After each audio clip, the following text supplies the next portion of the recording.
নমস্কার, আমি physiotherapist doctor Sohana Tarafdar. আজ চলে এসেছি নতুন একটি ভিডিও নিয়ে। আগের ভিডিওটিতে আমরা আলোচনা করেছি স্পাইনা বাইফিডা কী এবং তার প্রকারভেদগুলি নিয়ে। আজ আমরা আলোচনা করব স্পাইনা বাইফিডার ফিজিওথেরাপি ম্যানেজমেন্ট নিয়ে। এখন প্রশ্ন হলো, স্পাইনা বাইফিডাতে ফিজিওথেরাপিস্ট কী বা করতে পারে?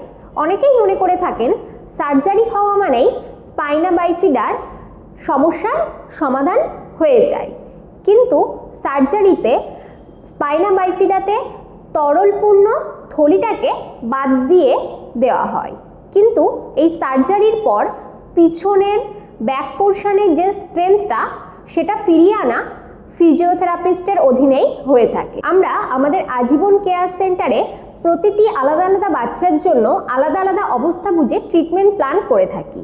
এর মূল ধাপগুলি হলো মাসেল স্ট্রেনদেনিং, অর্থাৎ বাচ্চার কোন পেশিতে কতটা দুর্বলতা আছে সেগুলি বুঝে আমরা স্ট্রেনদেনিং ট্রেনিংয়ের মাধ্যমে পেশিটাকে শক্তিশালী করে থাকি। জয়েন্ট মোবিলিটির মাধ্যমে আমরা বাচ্চার পা যাতে বেঁকে না যায় বা কোনো রকম কোনো বিকৃতি না চলে আসে তার জন্য স্ট্রেচিং এক্সারসাইজ করিয়ে থাকি। ব্যালেন্স এবং গেট ট্রেনিংয়ের মাধ্যমে আমরা বাচ্চা যাতে সঠিক সময়ে হামাগুড়ি দিতে পারে, বসতে পারে এবং শেষ পর্যন্ত উঠে দাঁড়িয়ে চলাচল করতে পারে তার জন্য আমরা স্পেশাল থেরাপি প্রোভাইড করে থাকি। বিশেষ ধরনের ব্রেস, স্প্লিন্ট এবং অ্যাসিস্টিভ ডিভাইস ইউজ করে আমরা বাচ্চাদেরকে স্বাবলম্বী করে তুলতে সাহায্য করে থাকি। সঠিক সময়ে অর্থাৎ জন্মের পর যত দ্রুত সম্ভব যদি এই বাচ্চাদের ফিজিওথেরাপি শুরু করা যায় তাহলে এরাও কিন্তু সাধারণ স্বাভাবিক বাচ্চার মতো হাঁটাচলা করতে পারে, স্কুলে যেতে পারে এবং নিজের কাজ নিজে স্বাবলম্বী হতে পারে।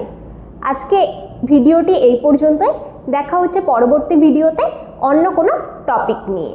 আমাদের ভিডিওটি ভালো লেগে থাকলে লাইক, শেয়ার এবং সাবস্ক্রাইব করুন। ধন্যবাদ।